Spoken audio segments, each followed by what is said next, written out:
In the poorest year of my life, I sold myself to Ethan for $300,000. Becoming his stand-in for the Lucy. I was teased by his friends. And forced to drink until my stomach bled. They asked him, "Do you feel sorry for her?" He lowered his eyes and said indifferently, "Just a stand-in." Later, in order to save the Lucy, Ethan watched me fall from a cliff into the sea. The search and rescue team never found my body. He suddenly went crazy, searching for me all over the world. 5 years later I was invited back to my country. And I met him at the event venue. He stared at me intently, his eyes turning red. "I know you didn't die. I've been looking for you." I took a step back politely and awkwardly smiled. "I'm sorry, who are you?" In Ethan's heart I was just a girlfriend in name only. In reality I was just a substitute for Lucy. And a low-quality one at that. After all, she was a noble female star adored by everyone. But I came from humble beginnings. Ethan spent $300,000 to buy my dignity. On the day Lucy returned to the country, discussions about her were trending. Ethan went to the airport to pick her up for a gathering. And before leaving he just casually said to me, "I won't be coming home for dinner tonight." Only after studying for an hour he called again. There was a bottle of rare red wine in the liquor cabinet. "Find it and bring it to the restaurant," he said. Just as I had gotten into my study mode, the phone interrupted me. I sighed, found the bottle of wine, and drove to the restaurant. To deliver in the private dining room. With a great deal of privacy. The bright lights and luxurious atmosphere created a celebratory mood. In the center were Lucy and Ethan. Like the center of the universe. She wore a dazzling silver gown, leaning slightly towards Ethan, with an intimate posture that everyone was cheering. "Lucy has finally returned. You have no idea how long Ethan has been waiting for you." I walked over and stood in front of Ethan. "The red wine you wanted. I found it according to the label. So it should be correct." Though the previously harmonious atmosphere froze for a moment when I arrived. After placing the wine bottle down I turned to leave. Lucy spoke softly from behind. "Stay. Come and open the wine. Pour it for us." I turned around, subconsciously looking at Ethan. He was wearing an unbuttoned shirt, leaning back in his chair, his gaze casually fixed on me. "Don't you understand? Can you understand?" I lowered my eyes and replied, "I'll go find someone to get a corkscrew." As I left I heard Lucy questioning, "Is this the kind of person you like now?" Ethan remained silent. His friend on the side tried to defend him, saying, "Don't be angry, Lucy. Ethan only has you in his heart. It's not his fault she's been pestering him. He can't get rid of her." The wine was poured but Lucy still wouldn't let me go. She was holding in her anger, asking me to serve the soup, peel the shrimp, and then smilingly asked, "Which university did you graduate from? Engineering. Such a prestigious school. Hasn't it taught you what self-respect is?" She frowned and suddenly raised her hand, splashing half of the bowl of soup on my chest. Then clinging to Ethan, "Is she cheap? Is this how you climb the social ladder?" The liquid soaked through my clothes, leaving a burning sensation on the surface of my skin. Ethan held Lucy's hand, gently comforting her, not even giving me a glance. "At the pink diamond necklace you like. Has been ordered for you. Don't be mad at me." "Okay." With a nod from a friend, they mixed red and white wines and beer into one full glass, pushing it in front of me. "Drink up, consider it an apology to Lucy." Another person grumbled discontentedly, "This wine is so expensive. It's a waste to give it to her." In Ethan's circle of friends, Lucy was everyone's beloved moonlight. Because of this no one respected me.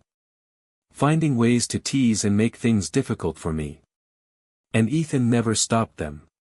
Especially this time as it was in front of Lucy. I picked up the murky liquid in the glass. And downed it in one go. The strong burning sensation brought by the alcohol spread from my throat to my stomach. Tears welled up instantly. I bent over unable to hold back the gagging feeling. Okay, no need to ruin your appetite. Get out, Ethan said. Casually tossing me the corkscrew. That he didn't control his strength well. And the corkscrew hit my forehead. After a sharp pain. Blood started flowing, trickling down my cheek. He hesitated for a moment. Subconsciously took a step towards me. I held my forehead bowed and then hurriedly ran out. When I got back home, I took a shower and tended to the wound on my forehead. It was then that I realized Ethan had also returned. He didn't look very good. I began to understand. Did you have a fight with Lucy Clara? He coldly scolded. Walking up to me in long strides. Grabbing my wrist. And pressing me against the edge of the bed. I struggled to push him away. But Ethan's strength far exceeded mine. Out the light swayed. The brightness shining pierced through my closed eyes. Tears inevitably seeped out. He paused for a moment. Pinching my chin, forcing me to lift my face. Why cry? Feel wronged, Clara? Didn't you say you liked me?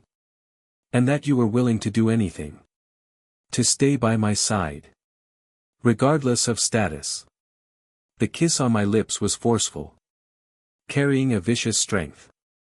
It quickly made me taste the bitter sweetness of blood. Ethan ordered me. Have you forgotten everything I taught you before? Close your eyes. Your eyes. They look least like hers. In his actions that were far from gentle. The pain intensified that in my confusion. When I opened my eyes, I coincidentally met his inexplicably dark gaze. A gaze that seemed to carry a certain emotional release. Suddenly I understood. I had angered Lucy and Ethan was punishing me. Not consumed by a huge sense of shame. I thought back to the past. When we first met. I was a penniless, impoverished student. And he was the high and mighty Ethan. In the bar where I worked. He got drunk and became furious. As he looked at my face. Don't come here and do such despicable things. With a face that's somewhat similar to hers. Later my grandmother, who was my only family, fell ill. And I had borrowed money from every possible platform. But was still short of 300,000. For that amount I sold myself to Ethan. It was a proactive surrender. The price. He forbid me from continuing my studies. And pursuing a postgraduate degree. A stand-in must look like a stand-in. He spoke indifferently with just a few words. Deciding the course of my life. Didn't you say you liked me? At least for these 3 years. Stay by my side, don't go anywhere. Initially it was because Lucy left him to study abroad. Ethan wouldn't allow the same situation to happen again. From that day on, my dream of pursuing further education and research became truly out of reach. My grandmother couldn't survive the complications after surgery. Holding on for half a year before passing away. I sat in the graveyard all night. My mind in a daze that I in the middle of the night. Rain started to patter down. An umbrella appeared over my head. It was Ethan. He looked down at me with a gentle rare. How long are you going to stay here? I'll accompany you. We were together for 3 years. I took care of him meticulously. There were brief moments of tenderness between us. But I knew that Ethan actually looked down on me. It was also during a gambling session with his buddies. When I went to pick him up. But was stopped and teased by a few people. They looked me over saying with a laugh. Indeed she does resemble Lucy a bit. Heard she's a high-achieving student. From a top engineering school. Even worked on a patented project. True or false? Hey. How did you work on a project? Such a high-achieving student. Why not demonstrate for us here? Watching them I pinched my palms tightly. Research is a serious matter. Not for mockery or entertainment. That the man leading the teasing sneered. What's with the act? You talk about research. But isn't it just to get a good price for yourself? The bottle of wine was pushed towards me. Not willing, huh? Then drink up. Finish this bottle and Ethan will go with you. Indeed I received 300,000 from him. This was what I deserved. Before Lucy left the country. She was already a top-tier star. Now that she had returned with extra luster. She had numerous film contracts waiting for her. Lucy called. And said that she had just returned to the country. And needed a useful assistant. She thought you, Clara. Looked good, seemed like you knew how to serve people. Ethan fell silent for a moment. She chuckled. What? Can't bear to part with her. No. Ethan replied indifferently.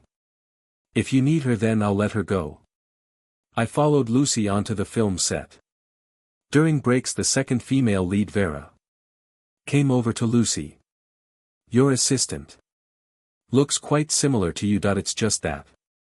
Her eyes aren't quite the same. She has a teardrop mole. Adding more charm than you.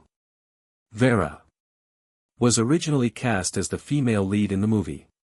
But Lucy returned and directly snatched her role. Vera felt resentful.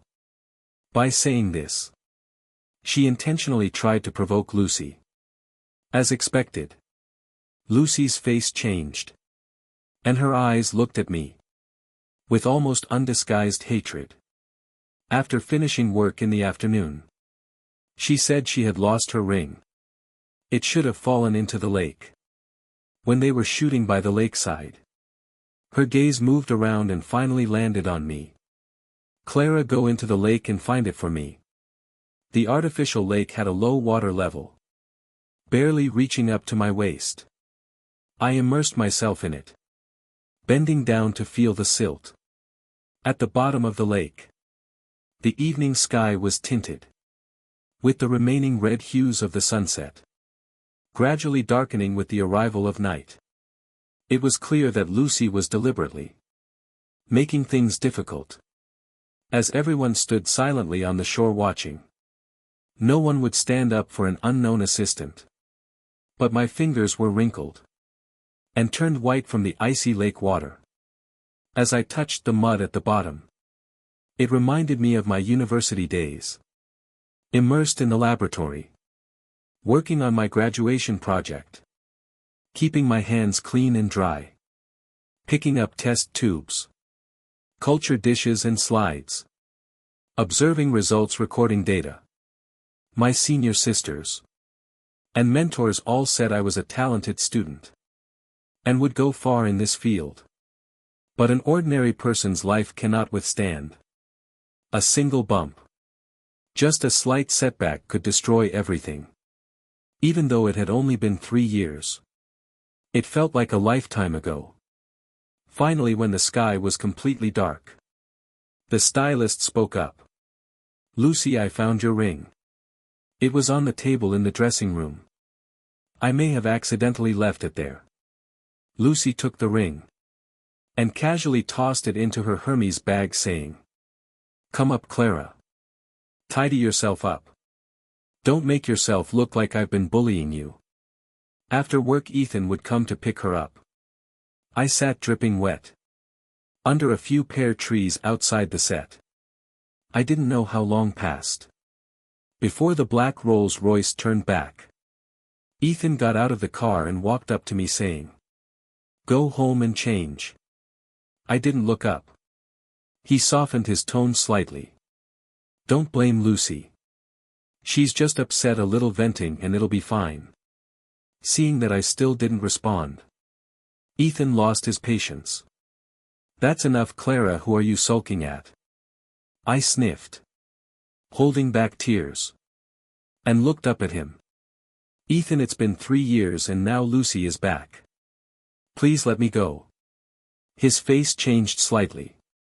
"Where do you want to go?" I picked up the canvas bag next to me, and took out a document saying, "I've applied to a top foreign university for a master's degree in biological sciences. And they have already sent me an acceptance letter." Before I could finish speaking, Ethan snatched the pages, tore them to pieces.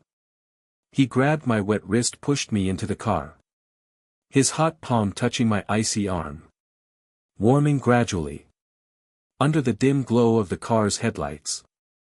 Ethan looked at me with a chilling gaze. "You better not even think about it. Nowhere is allowed. Clara. You are my girlfriend." After that day I never went back to the set. Ethan found a new assistant for Lucy, then arranged for me to work in his company as his personal assistant. "You'll be with me from now on," he said, playing with a pen in his hand. Then looking up at me, softening his tone slightly. "It was Vera who deliberately provoked your relationship with Lucy that day. I've talked to someone, and she won't be acting in any more films till seeing my lack of reaction or response." Ethan's face darkened. With a warning tone, he said, "Clara, don't try my patience. Have I been unreasonable?" Vera was just upset about losing the role, and deliberately provoked Lucy with a few words. Who the real troublemaker was, both Ethan and I knew. It's just that because I angered him that day, he didn't care that I was soaking wet, and intentionally tormented me for a long time. In the car these days, I have been running a low fever.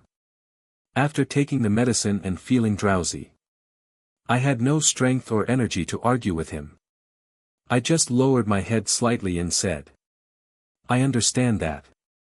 In the evening after Lucy finished work, I drove Ethan to have dinner with her. As soon as she saw me, she spoke in a frosty, "Ethan, I don't want to argue with you. Don't bring anything that will ruin my appetite." Ethan glanced at me and said, "Wait in the car." I nodded, turned and walked away. On my phone, there was an email from the school where I had applied. "Clara, the acceptance letter has been sent to you. When can you come to report to the school? I have applied for the highest amount of scholarship for you and am looking forward to teaching such a talented and hard-working student." I clasped my hands in the air as if by doing so, I could grasp the pieces of the torn acceptance letter that Ethan had discarded. That night Ethan didn't come home. He sent me a message, "I'm taking Lucy home. You don't have to wait for me, stay there overnight." He replied without hesitation. "Clara, that is not something you have the right to ask." I drove to the cemetery in the outskirts. My grandmother had been buried there for over 2 years. Though the photo embedded in the tombstone was taken during her final days. She was seriously ill at the time. The money saved over the years through cutting corners, and the shame of borrowing from teachers and classmates, that still fell short by over 300,000. To Ethan that was just the cost of a night of drinking with friends, a bag he bought for a companion. But to me it was an insurmountable gap. After the operation, as she held my hand, my grandmother had repeatedly advised me, "We mustn't let the value of that money, insignificant to Ethan, take control." So for 3 years I had followed Ethan's every request, no matter how unreasonable. But did I want to spend the rest of my life, my dreams and aspirations, consumed here? The cemetery was desolate, with only the sound of the wind and chirping insects. My grandmother's image on the gravestone silently watched me. She was gone forever, never to answer me again. That afternoon a familiar person unexpectedly found me. It was Vera. Gone with the pride she exuded from the film set. And the confrontations with Lucy. Replaced by a disheveled appearance. She sat in the corner of a cafe and asked me. Lucy treated you like that? You must be angry, right? I know. You finally managed to climb onto Ethan's high branch. And now she comes back and ruins everything. I let out a deep sigh. Shaking my head and rejected her offer. But I had underestimated Vera's madness. Her once proud acting career had been easily destroyed by Ethan. And she had lost all sense of reason. That night. Photos of Lucy and Ethan together surfaced online. So-called insiders revealed Ethan has a girlfriend. They've been together for years. I've seen them together having dinner. That person is not Lucy at all. To prove her claims, she even posted a photo. Due to being taken surreptitiously. The image was somewhat blurry. But you could still see a woman with short hair. A slim figure and a beauty spot near her eye. She was looking up. Her gaze bright and directed at the man across from her. As I looked at the photo, I felt stunned. It was from 2 years ago, not long after my grandmother passed away. I had been feeling down. Ethan had taken me to a newly opened niche restaurant. They served dishes from my hometown. Seasoned in a way that mirrored my grandmother's decades-old habits. After tasting it, I knew he had brought me there on purpose. So I raised my head and sincerely thanked him. "Thank you, Mr. Ethan," he chuckled and said. "Clara. Do partners usually address their boyfriends that way?" He suggested I call him honey. I couldn't get used to that level of intimacy. So that's all I could call him. Later, I found out that was how Lucy had always addressed him. From childhood. "Clara." I snapped back to reality, seeing Ethan storm in with a dark expression. And stride purposefully towards me. Not raising his hand. He gave me a slap and grabbed my collar. Pushing me to the edge of the table. A photo was forcefully slammed in front of me. It depicted Vera. And me sitting in a dimly lit corner of a cafe. His voice was chilling. "What more do you want? If your face didn't bear a resemblance to Lucy. And you didn't have the audacity to offer your body to me. For money. When your grandmother was lying in the hospital. You would have known right now. Yet here you are teaming up with others to frame Lucy. How could you be such a malicious woman?" My cheek burned from the blow. My neck strangled by the tight collar. A sense of suffocation surging through me. I managed to open my mouth with some difficulty. It wasn't me. I rejected her. Ethan wouldn't believe me. He gripped my jaw. Scrutinizing my face up and down. As though wanting to tear a piece of flesh. With his gaze. After a while he sneered. "Low-class goods, truly despicable." Did he let go? Watching me weakly collapse to the ground. Then stormed out. The tide of public opinion quickly changed. Ethan's friends stepped forward to clarify that I was not his girlfriend. Ethan had helped her family with medical expenses. Out of pity only for her to cling to him. And constantly tried to climb the social ladder. The meal in the photo was him trying to set things straight with her dad. Ethan had some photos released. One showed me being harassed by customers at a bar. The angles made it appear as if I was welcoming the unwanted advances. There was also a photo of Vera having dinner with an investor. The final one was of the two of us in the cafe. Conclusions were drawn. So Vera, upset about losing a role, held a grudge, and conspired with this nightclub woman to spread false rumors. Right, poor Lucy. My phone number was leaked. Flooded with thousands of abusive text messages. People dug out my documents to demand the school Revoke my graduate and degree certificates. Due to moral degradation. Meanwhile, Lucy emerged unscathed from the public opinion storm. On the second night, she confidently posted a photo of her engagement ring on her Weibo account. Congratulations poured in from countless people in the comments section. Meanwhile, the online bullying against me became more intense. For several days I didn't dare to check my phone. Ethan still hadn't returned. My stomach condition flared up again, and I decided to go out to the hospital to get some medication. But I was abducted and thrown into a white van in an abandoned factory by the seaside. I saw Lucy also bound and kidnapped. Her expensive gown was stained with dust and torn.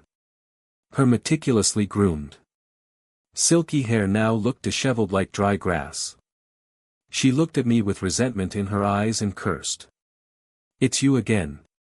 I pursed my lips and replied, "I should be the one saying that.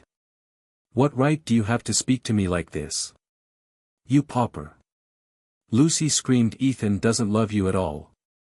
If it weren't for you looking like me, you wouldn't even qualify to be his stand-in. By his side." She lost control. The once haughty female star, abducted in the most brutal manner, locked in a dusty factory, unable to even get a sip of clean water. She screamed and cursed, trying to negotiate. But all she got in return were punches and kicks from the kidnappers. After enduring for 2 days, Vera showed up. I sighed. "I knew it was you." She looked at me with a smile. "You see, you think for Ethan. But he wouldn't consider your situation. Now both you and Lucy are here. If I can only save one person, I wonder who he would choose." In fact, the answer to this question didn't need verification. So when the sound of sirens got closer, Vera and her people hurriedly pushed me to the edge of the cliff. As I calmly glanced at Ethan, he didn't even look at me but gazed at Lucy, saying, "Lucy, don't be afraid." The always prideful Lucy teared up. Sobbing, she called out Ethan's name, "Save me, Ethan." I gazed at the churning white waves below the cliff. Silent. Vera asked me, "Aren't you going to struggle?" "No," I whispered, feeling tired. That there were probably discussions about conditions. And such. My stomach was getting more painful. And I was covered in layers of cold sweat on my forehead and back. Finally I heard Ethan's voice that he called out, "Clara, I'll save you too. Look at me. Lift your head and look at me." I didn't lift my head, only hearing Vera sneer. "It's not that simple. Ethan, I've worked hard for so many years. Finally made it to this point. All to be ruined by you. You will pay the price." Suddenly there was a force from behind. I felt weightless. Then the sensation of falling. The white waves in front of me getting closer. Lucy's scream faded away. That I realized, belatedly, that she had pushed both Lucy and me off the cliff. Before being engulfed by the sea, I heard Ethan calling my name for the last time. It was a voice of unprecedented fear and despair. "Clara." On the third day after Clara fell into the sea, the secretary called to say the search and rescue team still hadn't found her. The best rescue time had passed, and the chances of survival were slim. Lucy had come from the hospital and was waiting outside for you. Would you like to see her? Standing by the floor-to-ceiling window, Ethan looked out at the darkening sky for a while before saying no. Let her go back and rest up. As he finished speaking, Lucy pushed the door open and walked in, staring coldly at him. "What's the meaning of this? Are you trying to blame Clara's death on me?" She had bruises on her cheekbones and a long cut on her arm. still bandaged. But compared to the now missing Clara, these injuries were insignificant. But Ethan avoided her gaze and spoke calmly. "No, you should go back and rest." Lucy didn't leave standing in place. Her eyes reddened staring at him. "Do you regret it now?" "Regret what?" "Regret getting engaged to me. Regret grabbing the wrong person that day." "Why wasn't it her?" Ethan pursed his lips, remaining silent. Lucy immediately understood. "Ethan, do you realize? She's just a willing substitute for money. She's carrying her Hermes bag, wearing a fancy diamond ring, all her belongings adding up to millions. By some strange coincidence." Ethan thought about the first time he met Clara. In the dimly lit bar. Amidst the tumultuous lights and music. She wore a whitened shirt with short hair. Guests intentionally teased her, stuffing tips into her neckline. She calmly took them out, carefully tacked them away, and even thanked them. In her eyes it seemed like flames were burning. Including later on. For 30,000 she willingly came to him offering herself. When he heard the gossip about Lucy, he felt angry and wanted to torment her. In their affair, that there were many moments when she stooped. The flames in her eyes perhaps momentarily dimmed, but never extinguished. Ethan admitted at first he had looked down on Clara. Their lives were distant, like two separate worlds. On the first chaotic night, he almost vented on her emotionlessly. Clara took it quietly, enduring it all. Only in the dim swaying light did she hang her head, her eyelashes trembling violently, as if bearing immense pain. The next morning, she asked him if she could borrow some money. Just consider it a loan. Ethan felt more disdainful, as he had never seen such urgency in revealing her intentions among his previous companions. Still he asked how much. 30,000. After saying this she paused, and somewhat hesitantly added, "If you could spare a few more thousands as a backup." Does pen on the check paper paused. Suddenly he felt absurd. The breakup fee he casually gave to his ex was more than 10 times the price Clara asked for. At that moment, he should have realized that she was different from those people. Being close to him wasn't about vanity but desperation. Later on he discovered many scars and wounds on Clara. They were deep and shallow scars. She didn't care much, saying she got them when walking mountain paths to school, sometimes slipping when it rained, leaving scars later. Ethan often thought about the sudden short pain he felt, which should have been the beginning of falling for her. He forcefully ignored it. That he had liked Lucy for so many years. She was like a flower, always meticulously cared for, untouched by any dust, and her pride was expected. Clara on the other hand was like clear lake water. She always quietly followed by his side, receiving his and his friends' deliberate harassment with grace. The more they looked down on her, the more her bright eyes reflected their despicable and shameful acts done. Sometimes Ethan felt restless, because he thought he never truly obtained her. She was only by his side for money, a favor brought by that ridiculous 30,000. Forcing her to stay beside him that he knew she would sneakily read books in places he couldn't see, seemingly always ready to leave him. That eager and fervent gaze when she read. He never got a second of it.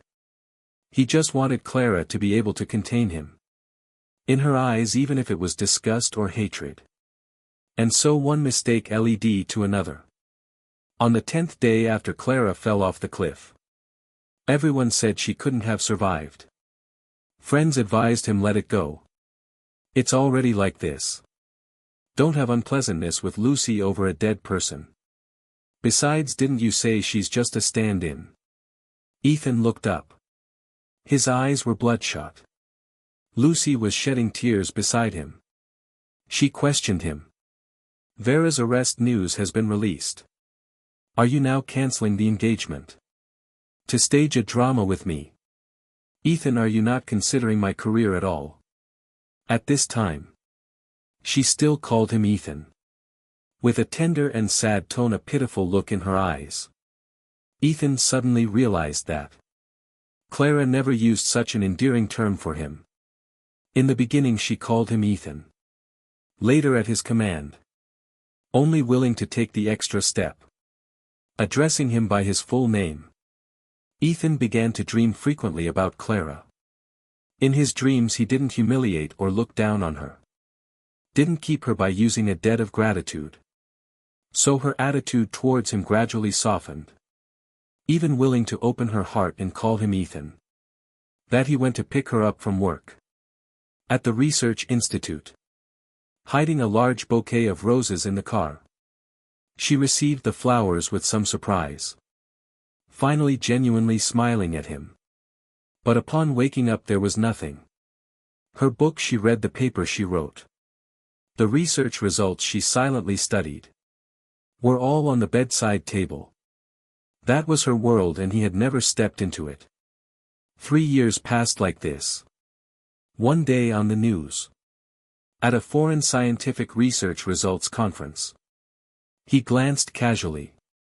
And saw a vaguely familiar figure in the corner. Ethan stood up in shock. Almost thinking you was still dreaming. He asked someone to investigate. And the reply came back quickly. That person wasn't called Clara. She was a PhD. Student in a foreign university. Studying marine biology. That was as if he had fallen from a warm and illusory dream. Ethan silently stared out the window for a long time. Before saying slowly. She's still alive. Clara's body was still not found. That meant there was a slim chance. She might still be alive. No matter how tiny. Ethan started to search for her all over the world. Starting from that cliff. Where the sea flows. Who has been there, nearby hospitals of all sizes. Hope was ignited time and time again.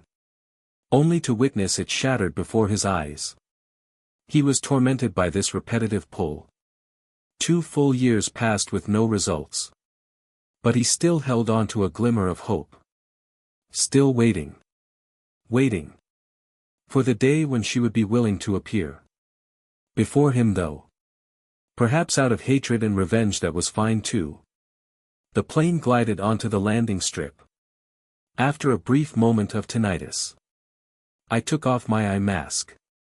And retrieved my suitcase from the luggage rack. The hotel I checked into was arranged by the organizers. With the hall located downstairs. When I arrived, there were already quite a few people at the venue. Lily had collaborated with me on a project before. So we were somewhat familiar that she asked me. Did you know? Today. They've invited several big bosses to the event. Supposedly. With investment projects of a commercial nature. Before she could finish her sentence. Enthusiastic greetings could be heard from. Ethan is here too. Ethan nodded slightly and said yes. Just came to take a look. Lily noticed and changed the topic. You see, that person is Ethan. He used to be in the entertainment and ed industries. But for some reason in the past 2 years, he has started investing in some biotech and pharmaceutical projects. I smiled. Is that so? She nodded and continued, yes. You know his fiancée, right? Lucy. She used to be a popular A-list actress. But for some reason, she went to get plastic surgery a few years ago. As Lily was speaking, Ethan and the people around him had already walked up to us. Ethan. This is our specially invited guest from abroad. A PhD in cell biology from Columbia University. Professor Clara. Under a bright crystal light. Ethan's indifferent gaze swept over and suddenly locked onto my face. Those around us keenly sensed that something was amiss up. But he seemed oblivious. And looked at me with red-rimmed eyes. I know you're not dead. I have been looking for you all this time. I took a step back, evading the hand he wanted to extend towards me. And said I'm sorry. Who are you? The atmosphere momentarily stagnated. In the end the staff came over to smooth things out. And politely escorted him away. Ethan sat in the VIP section. His gaze piercing through the crowd. Refusing to look away from me even for a moment. Lily curiously asked, "Do you know Ethan?" "I don't." I smiled politely. Perhaps he mistook me for someone else. Till the event proceeded smoothly to the end. Lastly, the staff from the Institute of Biology announced the list of invited PhDs. With my name right there. Hanad, I took the stage and shared a few thoughts. And for a moment our eyes met in midair. Over the next few years I would be staying there. Hoping to engage in academic discussions with my colleagues. I stepped down from the stage. And returned to Lily's side. She suddenly slapped her thigh and said, "I remembered. You and Ethan's ex-fiancée. Lucy. You looked quite similar before her plastic surgery. He probably mistook you for Lucy." Right, I finally smiled sincerely. I think so. After the event dispersed, I unsurprisingly saw Ethan's Rolls-Royce parked downstairs at the hotel. That he leaned against the front of the car, gazing at me almost longingly. "Clara." I politely nodded. "Ethan." He asked me, "Do you hate me so much?" "Don't think like that, Ethan." I sighed and said, "I don't have anything to discuss. I should go." "Don't leave." He reached out and grabbed my hem. His voice trembling almost as if pleading. "That day at the cliff I didn't mean not to save you. It's just on instinct I grabbed Lucy. Later I sent people down to look for you. And they all said the cliff was steep. Your hands were tied. And falling down would almost certainly mean no luck. But that day I saw you on the news." Did. I glanced at my wristwatch. Time was running out. And I really didn't want to stand by the roadside, listening to his inner struggles on my second day back. So I politely smiled, interrupted him and said, "I'm sorry. I have something to attend to, so I'll leave first." "Where are you going?" Just at that moment, a bright orange Porsche pulled up nearby. The driver got out, opened the door. "The boss has already booked a restaurant. Let me take you there." Ethan, standing nearby, turned pale in an instant. He watched me get into the car. And just as the door was about to close, he suddenly reached out and asked, "Who is your boss? This doesn't seem to concern you, does it now?" I smirked, my gaze falling on the Rolls-Royce behind him. Couldn't resist a final barb. "After all these years, Ethan, not changing your car doesn't quite fit your status, does it?" The car drove far away. But I could still see him standing in silence, gazing at me through the rear-view mirror. At the Central City's rooftop garden restaurant, Vivian was waiting for me, leaning back against the wheelchair's backrest. She lazily looked at me.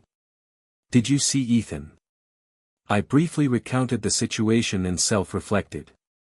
At the end, that last sentence was a bit cutting. Cutting. It wasn't cutting enough in my opinion. Lucy flipped through the menu, casually ordered 2 dishes. Then handed me the menu, saying, "Next time you see him, remember to repeat those words verbatim. Ethan, you are just a third-rate scumbag. Don't embarrass yourself." Did I prop myself against the table? "You really despise him?" "Of course I despise him.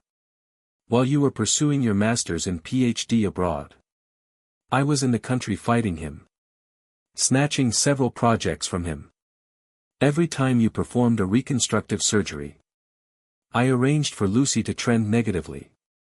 She squinted and smiled. I don't forget a grudge. I'm very vindictive. Warm yellow light illuminated her face. Her eyes sparkling with a sharp glint. The first time I met Vivian she was like this. Legs disabled. Sitting in a wheelchair showing no signs of despair. That she said with a smile. I was the one who fished you out. You're truly clever. Cutting the rope before being pushed down. Just leaving a tiny bit. No one noticed your little action. Right now. Ethan has asked the search team to recover your body. In that area if it weren't for my yacht being nearby. How long would you have to swim? Before reaching the shore. I was drenched all over. Holding the towel around me. I whispered I'd swim however long it took. As long as it would help me escape. Ethan completely swirled her highball glass. Slowly finished a whole glass of red wine. Then asked me, can I help you? Is that okay? I emailed my advisor and said. The acceptance letter got lost. He said it didn't matter. As long as you showed up for registration. Vivian helped me change my name, arranged for a new ID. Then sent me to the hospital. There were tiny scars on my wrist from cutting the rope. And the arm that broke from the fall off the cliff. My cheek scraped against the rocks almost to the bone. After undergoing multiple surgeries. I was finally fully repaired. Each healing phase was long and painful. When I first returned to the campus. I couldn't adapt to that kind of life. Without the 3 years spent by Ethan's side. He and his friends trampled on my dignity and ideals. Mocking me at will. They didn't even consider me an equal person. I kept having nightmares. Dreaming of Ethan seeing a tabloid about Lucy. And then slamming something on my face. Without any mercy. Unleashing his anger. Dreaming of his friends. Cheerfully filling me up with alcohol. Me drinking until I vomited. My stomach contents mingled with streaks of blood. He would just watch me dully and say you're useless. That was not the life I had envisioned. It would never be. I poured all my energy into academic research. Spending weekends and holidays in the lab. And the library dutifully. So that. My advisor would often remark. To the senior and junior students. During group meetings. Saying. He had never seen a more diligent student than me. But in such busy and exhausting times. My once floating heart. Eventually found solid ground and landed firmly. 2 years ago I knew Ethan was looking for me. Many times the leads he followed were cut off by Vivian. She told me. Study hard, pursue your goals and career. I will take care of the rest. I once asked her why. Vivian fell silent for a long time. Then asked me, do you know how my legs were broken? She's 10 years my senior. But when she was young she too had her own dreams. Her parents handed over the family business to her brother. For inheritance. Yet when the company faced a crisis. They forced her into a marriage alliance. Finally she casually said. Since it was a group of good-for-nothings. Who needed me to sacrifice myself to maintain the company. Might as well let me manage the family business. That her legs were broken. When her infuriated brother pushed her off the balcony. That evening we sat face to face on the balcony. She covered the back of my hand, sighed softly. If only I had met you earlier. Then I wouldn't have let you waste 3 precious years of your life on him for a paltry sum of 300,000. Returning this time I carried a patent project with me. The institute offered me a salary of 900,000. Which I accepted. That was a figure the yen desperate Clara would have never dared to dream of. 5 years later I calmly accepted the offer. Signed the contract. Then bought red wine. and returned to celebrate with Vivian.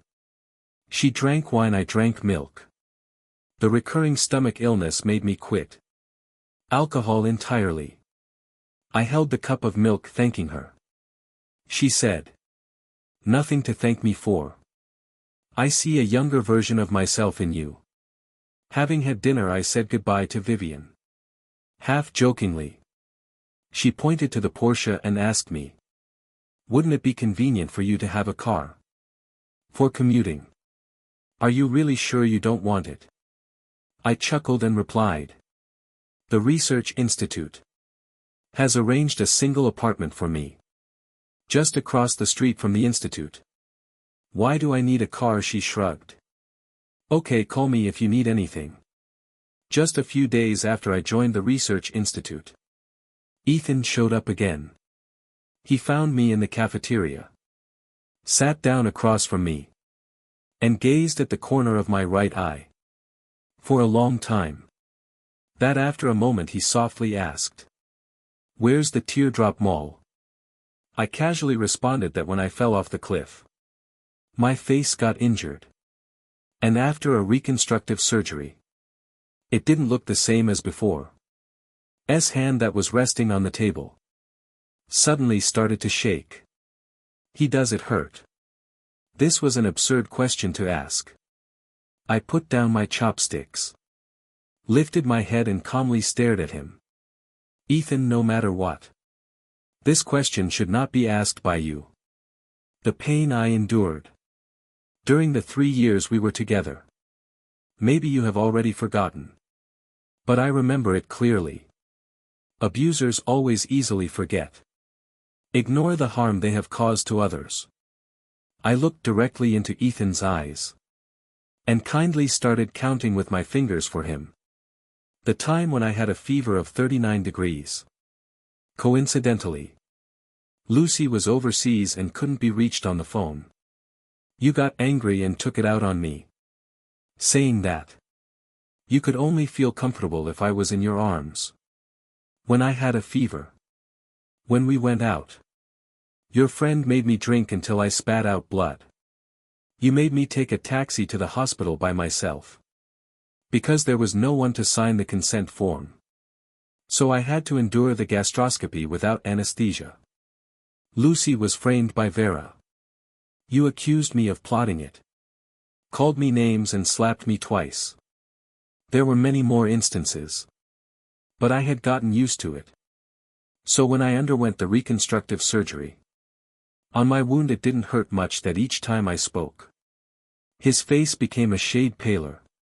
In the end the always superior and cold Ethan, in my presence, shed tears. I felt a bit embarrassed and looked around. Fortunately the cafeteria was not crowded, and we were seated in a corner, where not many people could see us. "I'm sorry, Clara," he said with tears in his eyes. "I didn't realize my true feelings at that time." He hesitantly continued. "Vera and the others who kidnapped you have been sentenced. My engagement with Lucy will be annulled. I know she made things difficult for you at the film set." I chuckled sarcastically. "Are Vera and Lucy really the culprits? You know very well, Ethan, that the distance between countries, with your financial means, a trip abroad, or even moving there to be with her for a few years, is easily achievable. If you truly love Lucy, there are 1,000 ways for you to be with her. Instead of finding companions, surrogates as part of your so-called substitute. You don't love her that much. And you can't stand being alone. So you always need someone by your side. But you also think highly of yourself, looking down on those who accompany you. So you try every possible way to humiliate them, to fulfill your psychological satisfaction." He looked at me blankly, speechless. Finally, with tears in his eyes, he said, "But Clara, I truly love you. Now I know I've done a lot of things to hurt you. Give me a chance, and I will love you, and make it up to you with all my heart." I sighed. feeling that he was beyond redemption. You have everything. And yet you waste it on futile love-hate relationships. Don't you understand?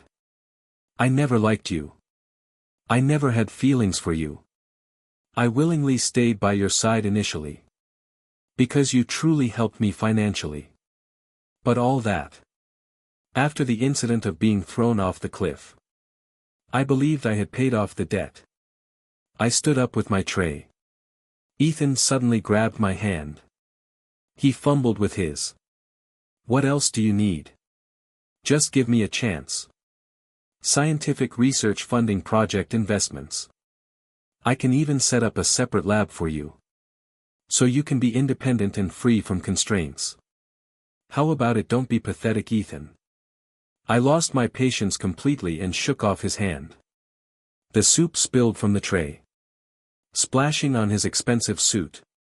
I pursed my lips and coldly looked at him. How much for the dry cleaning? Let your assistant bring the receipt to the research institute.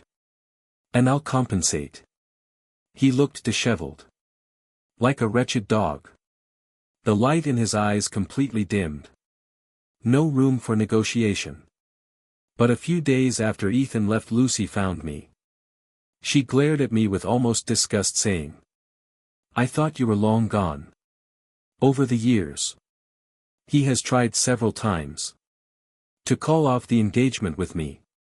But I refused. So he punished me. Getting drunk and calling out your name. Saying that you were the one he truly loved. Clara. Who do you think you are to make me your substitute? I looked at her with a tired face. Unable to hide the weariness in her eyes. A restlessness like a trapped animal. Thought almost inadvertently. I thought of her when she had just returned. High and mighty, the center of attention. Asking me to pour her wine and serve her soup. In the back of my mind, I had to dive into the icy, artificial lake to find the non-existent ring for her. Round and round it all ended up in such torment. Seeing that I continued to stare at her calmly. Lucy's emotions suddenly burst. She stood up abruptly. Glared at me intensely. What are you back for? Since you left, don't come back. Do you know that as soon as you came back, Ethan said he wanted to divorce me. That he said he wanted to cleanly pursue you. And ask you for a chance. I went out to study. To do research. And then bring back my achievements. To continue learning. To make contributions to the country and the people. And I think there's nothing wrong with that. Stirring my coffee in front of me, I said calmly, Lucy. It is you who has narrow-minded thoughts. Tying yourself up in useless love-hate. What right do you have to question me? She glared at me resentfully but couldn't utter a word. Lucy and Ethan are of the same kind. From birth they had everything and they lacked nothing. In their views. If you don't love me and I don't love you, it's a great misfortune. But what I have always wanted is the path to achieve my ideals. I ignored Lucy. Paid for my coffee and left unexpectedly. That night I saw myself on the trending searches. Like Vera back then. She was skilled at using public opinion as a weapon. In a long Weibo post, she and Ethan were portrayed as an engaged couple. In love for years. And I was painted as the villain. Who snatched love away. Upon my return, unable to find me, those people went to the official account of the Research Institute to leave comments demanding my dismissal. How can a person with a high education halo but poor character handle important scientific research work? This time the public opinion came on strongly. A few extreme fans even went outside the Research Institute and held up banners. I directly reported to the police. Vivian was furious. I gave her face. What qualifications does a plastic surgery freak have to act so high and mighty? I stopped her. This time let me handle it myself. Some things, even if I didn't mention them back then, were not without evidence. I registered an account and posted a video. Back at the film set, when Lucy and Vera had a conflict. Feeling upset, they forced me to go underwater to find the non-existent ring for her. In fact, there was a lowly assistant on the scene, always oppressed, who secretly recorded the scene and sent the video to me. She said, "If she bullies you again, expose it." That's how these people are elevated by fans. They don't see us as people. 5 years ago I didn't expose it, because I knew very well that the root of the problem was not with Lucy, but with Ethan. But this time she provoked me voluntarily. After the video was released, public opinion was in an uproar. The video was clear and complete. Soon Ethan also stepped forward, admitting that he had maintained a romantic relationship with me during his time with Lucy. In other words, Lucy was the third person who took over. And now she tried to turn the tables. Her reputation plummeted. And her film contracts and commercial endorsements were all cancelled. As for Ethan's company, the stock price plummeted. Ignoring it all, he called me in the middle of the night. "Clara, how do you want to get back at me? Or repay me for what I did to you back then?" I chuckled lightly. "No need. I find any further contact with you now to be dirty." He seemed not to care about my sarcasm.